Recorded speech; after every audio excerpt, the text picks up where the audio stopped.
Orang yang usianya berkah, ibu pernah dengar doa, ya Allah berkahi umurku kan? Bukan ajal.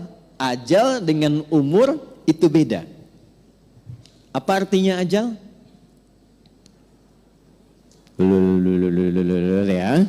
Nah, waktu kita terbatas. Kita ambil ilmu sahabat saja dengan cepat. Kalau belum tahu, katakan wallahu a'lam. Baik. Apa artinya ajal? Ya. Mau dapat ajal? Pasti. Udah kenceng diralatnya? Pasti. Baik, pasti. Baik. Ajal itu pada mulanya, pada asalnya, itu yang kita sebut dengan usia. Batas kehidupan. Ajal itu batas kehidupan. Jadi usia itu kalau dibawa ke bahasa Qur'annya, atau bahkan bahasa Arab standar, itu asalnya namanya ajal. Setiap kita itu kan ada ajalnya. Ada batas usianya. Dalilnya coba diambil satu saja. Quran surah ke-7 ayat 34 misal. Ya, Quran surah ke-7 Al-A'raf ayat 34. Walikulli ummatin ajal. Fa idza jaa ajaluhum la yastakhiruna sa'atan wa la yastaqdimun. Setiap umat, bukan satu dua orang saja. Semua yang menjalani kehidupan di bumi itu punya batas usia. Kenapa ditekankan kata ajalnya? Untuk memberi kesan bahwa kehidupan di dunia ini tidak abadi. Penting dicatat itu, Bu, ya. Kehidupan di sini tidak abadi, akan ditinggalkan. Karena itulah ketika ditinggalkan, diumumkan kan, telah meninggal dunia. Nah, artinya ajal telah tiba. Baik, sampai di sini bisa dipahami. Nah, itu tidak hanya kita paham, tapi tanamkan dalam jiwa. Di sini tidak abadi, akan pindah ke tempat lain. Nah, pertanyaannya, ketika pindah ke tempat lain itu, meninggalkan jejak yang baik tidak di dunia. Ibu kan keluar dari sini, setidaknya baru keluar sudah dibincangkan kan? Masya Allah, jamaahnya rapi, tertib, nggak ada sampah ketika selesai kajian. Kemudian jamaah-jamaah yang sekarang ngaji tenang, tidak ada yang ngobrol, gitu kan? Nah, itu jejak kebaikan yang ditinggalkan. Karena itulah sebelum meninggalkan dunia ini, selain mencari bekal ke tempat baru, kita diberikan bimbingan oleh Allah dan Rasul untuk meninggalkan kenangan-kenangan yang baik. Yang kalau diikuti jadi pahala, Bu. Jadi itulah indahnya dalam Islam. Datang baik-baik, pulang pun baik. Karena itu saat datang kan disambut senyuman kan? Ini kan kejadian luar biasa sebagai isyarat. Bayi lahir, bayinya nangis, kok bisa orang yang menyambut senyum? Ya? Ada enggak ketika bayinya lahir misalnya yang lain ada yang menertawakan, yang meledek, mencela, rata-rata senyum. Tapi ketika meninggalkan dibalik, kita yang tersenyum, orang yang menangis. Kenapa? Karena kita bahagia meninggalkan jejak-jejak kebaikan, dan orang merasakan sedih karena kehilangan kebaikan itu yang dirasakan saat sedang dibersamai oleh orang baik itu. Nah, cara mengisi ajal supaya baik itu yang disebut dengan umur namanya. Jadi umur asalnya bukan usia artinya. Hanya diambil makna umum menjadi usia untuk memberikan kesan kepada kita selama menempuh usia itu isi dengan umur. Contoh begini. Ibu kalau ada yang tanya, umurnya berapa? Saya paham rata-rata 17 tahun ke atas. Ya, ada yang atas, ya? Ada yang atas, ada yang memang demikian. Tapi ketika kata umur itu muncul, itu maknanya 3. Nanti kita akan tarik ke kaidah dari Sayyidah Khadijah. 1, al-umur bimakna mengandung arti segala yang bermanfaat. Saya pakai kacamata nggak apa-apa Ibu ya. Ya, untuk jelas menulis. Biasanya saya kalau menghadap jamaah ibu-ibu saya lepas kacamata. Ya. walaupun saya sudah berdoa kepada Allah dan sudah menanamkan pada diri saya, hanya istri saya yang paling cantik. Itu sudah doa saya yang paling utama. Ini live nggak? Tenang bun ya, aman insya Allah. Iya. Dan saya memohon kepada Allah demikian, ya Allah, jadikan siapapun yang aku pandang tetap istriku yang paling mulia. Dan jangan pernah tanamkan pada jiwaku keberpalingan dari istriku dan ketertarikan selain apa yang istriku ridhai. Jadi ibu jangan berharap banyak kepada saya.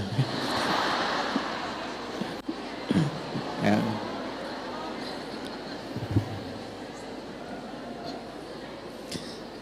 Saya tahu itu akan direkam, dengar nih Pak. Lihat sini, balik sini. Oke. Sampai mana tadi kita itu umur? Insya Allah ingat. Segala yang bermanfaat. Ya.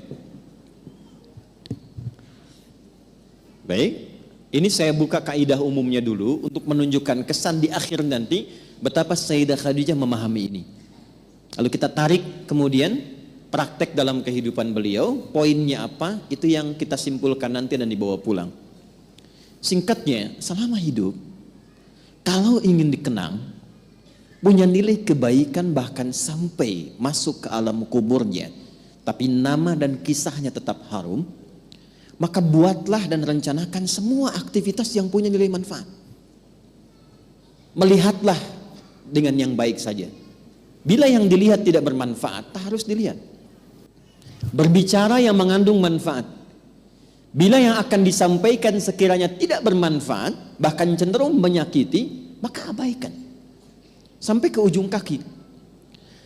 Sayyidah Khadijah radhiyallahu taala anha, saat masih ingat kita bahas sebelum beliau menikah dengan Nabi, itu memegang teguh asas yang pertama ini.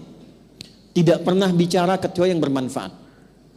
Tidak pernah berkegiatan bahkan dengan kawan-kawannya kecuali yang mengandung manfaat. Bahkan beliau itu punya teman-teman untuk berkumpul, Bu. Punya kalangan berkumpul. Ya seperti para ibu lazimnya sekarang, pasti kan punya teman ya. Di pengajian, bertetangga, kadang-kadang kumpul untuk arisan, kadang-kadang kumpul untuk kegiatan tertentu. Sayyidah Khadijah punya. Tapi yang paling luar biasa, semua teman-teman Sayyidah Khadijah ini ketika berkumpul itu mendapatkan kemuliaan sifat dari beliau, sehingga viral di kalangan wanita-wanita Arab pada masa itu bahwa kalau ingin melihat perempuan yang bermanfaat, inilah lihat kelompoknya Sayyidah Khadijah. Dan jangan kira kita samakan dengan era sekarang, tidak. Ibu jangan lupa, dulu itu jahiliyah, di mana perempuan itu pada umumnya itu menampilkan dirinya supaya mendapatkan ketertarikan dari para lelaki. Disebut dengan tabarruj namanya. Kalau pakai emas itu nggak tanggung-tanggung. Misalnya 1,5 kilo tempel di kaki kanan dan kiri. Supaya kalau jalan bunyi cek gitu kan. Ada yang lihat. Pakai pakaian terbuka. Ya, jadi kalau dilihat kondisi sosial pada masa itu, secara antropologisnya, secara budayanya, itu rata-rata perempuan, mohon maaf sekali, memang sangat terbuka keadaannya dan kurang menjaga diri. Tapi kalau sudah melihat Sayyidah Khadijah dan teman-teman beliau, itu semua hormat. Nyaris tidak ada yang mau bicara di depan Sayyidah Khadijah, saking hormat dan kagumnya atas wibawa beliau. Ini semua diam. Dan saat ada orang yang usil pun pada Sayyidah Khadijah, itu teman-temannya ini sebelum menikah dengan Nabi, itu teman-teman sekitarannya itu langsung melindunginya. Berbuat sesuatu yang Allah telah tetapkan itu, jika kita menjalaninya dengan istiqamah dan dilakukan karena Allah, maka Allah yang menggerakkan hamba sekitarannya untuk menjaga hamba dimaksud. Jadi kalau dari sekarang ibu menjadikan semua aktivitas usia itu untuk menaati Allah, ya tidak harus dalam konteks sholat saja. Bukan hanya sholat, bukan hanya baca Quran. Saya ingin mengisi sisa hidup saya untuk menaati Allah. Mulai sekarang saya akan gunakan pandangan pada yang Allah sukai saja. Saya akan gunakan pendengaran pada yang Allah sukai. Saya akan gunakan lisan pada yang Allah sukai. Kata Allah, jangan gibah. Saya tahan gibah. Saya tidak Ustaz. Bagus. Tidak seperti ibu itu tuh. Kalau bicara, masih berarti. Tahan. Tahan. Itu kalau bisa dilakukan, Allah balas, mengangkat wibawa ibu. Jadi dari segi umur, itu akan dikenang. Ini orangnya orang berwibawa, orang baik. Ibu kalau nggak percaya silahkan. Kalau melihat orang salih, solihat, malu kan kalau berkata kotor? Coba silahkan, mau berkata yang kurang baik, walaupun terbiasa bergaul di tempat yang kurang bagus, bertemu orang begini nggak mau mengeluarkan kata-kata kotor. Saya kalau ketemu preman bu, nggak pernah berkata-kata kotor pada saya. Assalamualaikum Ustaz, Assalamualaikum Pak Kiai, doakan ya. Padahal sebelum itu dengan kawannya, keluar, ragunan keluar, tuh kan? Bahasa-bahasa yang tidak normal keluar. Tapi ketika kita berusaha menaati Allah dalam hal yang simpel saja, turunlah kemudian jawaban dari Allah dengan melindungi sifat-sifat baik kita untuk dikenang.